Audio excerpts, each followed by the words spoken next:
के लिए आप देखेंगे कि महाराष्ट्र के हाई कोर्ट का डिसीजन है कि आप तो 1 साल से भी कम, तो डर का है का तो भाई जेल में भी इतना हिम्मत और संपादक को संचालन कर रहे थे, चाहे टिकट मैनेज करना हो, टेंडर मैनेज करना, नहीं तो फिर मजाक बंद करके रखते।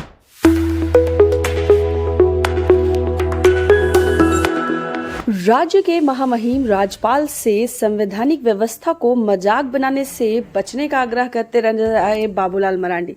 भाजपा प्रदेश अध्यक्ष एवं पूर्व मुख्यमंत्री बाबूलाल मरांडी ने हेमंत सरकार पर फिर से बड़ा हमला बोलते हुए कहा है कि आज राज्य में दुर्दशा और आपराधिक और दलाल बिचौलिए बेखौफ है। उन्होंने कहा कि मुख्यमंत्री हेमंत सोरेन लगातार असंवैधानिक कार्य कर रहे हैं। उन्हें अब लग रहा है कि अब वो उनका जेल जाना तय है, इसलिए पार्टी के विधायक सरफराज अहमद को विधानसभा से इस्तीफा दिलवाकर पत्नी को मुख्यमंत्री बनाना चाहते हैं।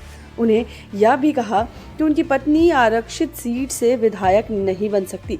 हाईकोर्ट ने यह निर्णय दिया है कि राज्य से बाहर की बहू झारखंड में आरक्षण की सुविधा नहीं ले सकती है। आगे उन्होंने महाराष्ट्र हाईकोर्ट नागपुर बेंच के उस निर्णय की ओर महामहिम राज्यपाल का ध्यान आकृष्ट कराते हुए कहा कि यदि मुख्यमंत्री हेमंत सोरेन की ओर से कोई भी नई सरकार बनने या मुख्यमंत्री बदलने की बात उनके समक्ष आती है तो उनसे आग्रह है कि अटॉर्नी जनरल या बड़े न्यायविद से इस संबंध में सलाह जरूर लें। तो डर का है का तो भाई जेल में भी इतना हिम्मत और संपादक को धमकी देना, तो आप समझ सकते हैं। हमने कई एक बार विषय को उठाया, कई एक बार मैंने कहा कि जो भी इस प्रकार के दुर्दांत जिसको अपराधी कहते हैं जेल में होते, तो वैसे अपराधियों को उन जेलों से तो हटाने चाहिए था, शिफ्ट करना चाहिए था, बाहर भेज देना चाहिए था झारखंड से। लेकिन चूंकि हेमंत सोरेन का उन सारे लोगों के साथ जो संबंध है और वास्तव में वही सारे लोग सत्ता का संचालन कर रहे थे, चाहे टिकट मैनेज करना हो, टेंडर मैनेज करना, अफसरों का ट्रांसफर पोस्टिंग करना हो, ये खुला चल रहा। पहले भी मैंने आप सब लोगों को कई दफा कहा, जब आपने देखा होगा कई डीएसपी स्तर के अफसरों का ट्रांसफर होता है, नोटिफाई भी होता है, खाली मूवमेंट ऑर्डर को भी रोक दिया जाता है और फिर उसको कैंसिल कर दिया जाता है। तो मैंने कई एक दफे मैंने लोगों से कहा, क्योंकि मैं मुख्यमंत्री रहा हूं तो हमें पता है कि ट्रांसफर पोस्टिंग कैसे होती है। अगर पुलिस विभाग के ट्रांसफर पोस्टिंग होता है तो एक तो तरीका ये होता है कि डीजी के यहाँ से फैल पड़ता है, फिर गृह मंत्री और गृह मंत्री के बाद मुख्यमंत्री के यहाँ पे फैल जाता है और फिर वो ट्रांसफर पोस्टिंग की फाइल पर सिग्नेचर हो जाता है, फिर उसी रास्ते से वापस लौटता है और होम विभाग के होम सेक्रेटरी फिर उसको नोटिफाई वहां से हो जाता है। और उसके बाद अगर रुक जाता है, इसका मतलब इससे इतर भी सत्ता चलाने वाले लोग हैं। अब वो स्पष्ट हो गया, वो सत्ता चलाने वाले लोग आज के तारीख में होटवार जेल में लोग बंद हैं और अब वहीं से सत्ता का संचालन हो रहा है।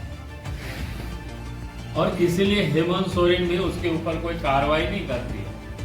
कार्रवाई के नाम पर सिर्फ और सिर्फ क्या कहते हैं, आयवास करती है। एक घटना आप सब लोगों के ध्यान में है,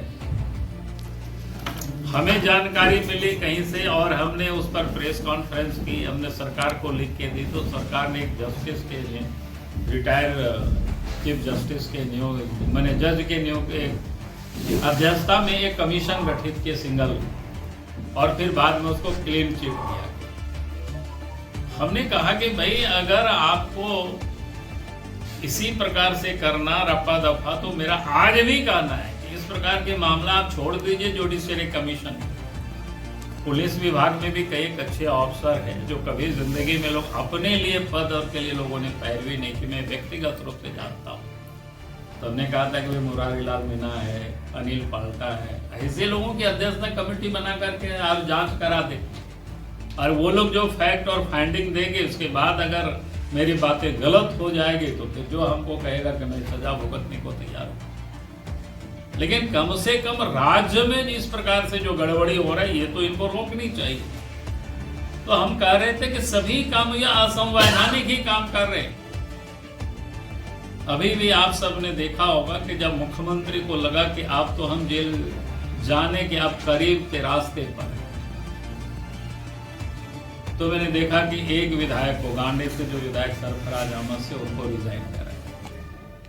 संभवतः वो पत्नी को मुख्यमंत्री बनाना चाहते हो, क्योंकि उनको पता है कि रिजर्व सीट में वो लड़ा नहीं सकती है। रिजर्व सीट में जो कि उड़ीसा के डोमिसाइल है, यहाँ उनको नहीं मिल सकता है। पिछले दिनों में आप सबने देखा होगा कि मुखिया के चुनाव में भी जो बाहर से बहू बन करके आई, झारखंड राज्य के बाहर से, वो चुनाव नहीं लड़ सकती या उस क्षेत्र। तो विधायक बनना तो मुश्किल है। और अभी अभी ओबीसी को लेकर के हाईकोर्ट का, रांची हाईकोर्ट का ही एक निर्णय आया है कि भाई वो कोई भी रिजर्व आरक्षण की वो सुविधा तो यहाँ नहीं ले सकते, उनको सजा दे, उनके ऊपर कानूनी कार्रवाई है। लेकिन हेमंत सोरेन ने तो उन सारे भ्रष्ट अफसरों को बचाने के लिए हाईकोर्ट से सुप्रीम कोर्ट तक के गांव पेश में लगी रही। राज्य के खजाना से वो भी करोड़ों रुपया खर्च करती है, ताकि उन भ्रष्ट अफसरों को, दलालों को, बिचौलियों को कैसे बचाया जा सके, उसकी वो पूरी तरह से। कोई आपने देखा होगा कि पिछले दिनों ईडी ने उनको 6-7 नोटिस दिए, लेकिन इसके बाद भी आप सबको ध्यान में है कि वो शामिल नहीं हो,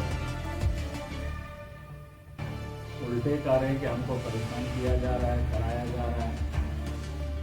भाई हेमंत सोरेन जी ने अगर कोई गड़बड़ नहीं किया है तो फिर डर का है, किस बात की वो चिंता कर रहे हैं? तो सीना तान के जाते ईडी के दफ्तर में और जाकर के सारी बातें वो बताते, जो लोग पूछते वो सब उसका जवाब देते। लेकिन यहाँ तो हेमंत सोरेन को खुद को पता है कि हम किस प्रकार से फंसे,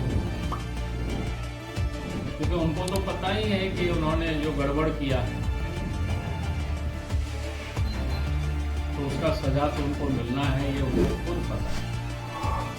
फिर आपने देख रहे होंगे पिछले दिनों अखबारों में भी काफी समाचार आते रहते हैं, आगे करें। लेकिन अभी आप सब लोगों के खाली जानकारी के लिए आप देखेंगे कि महाराष्ट्र के हाईकोर्ट का डिसीजन है कि आप तो 1 साल से भी कम बचा है विधानसभा। तो हमें लगता है कि ये दूसरी बड़ी गलती वो करेंगे हेमंत सोरेन, यानी इस प्रकार से किसी को यानी मुख्यमंत्री बनाना, फिर चुनाव नहीं होना, फिर तो मजाक हो गया। हम तो राज्य के महामहिम से भी हम डिमांड करेंगे, अगर मुख्यमंत्री की ओर से इस प्रकार की कोई भी निर्णय आती है सरकार बदलने की और बनाने की, तो राज्य के जो गवर्नर है, अटॉर्नी जनरल से या कोई न्यायविद हो, उनसे वो राय लेनी चाहिए।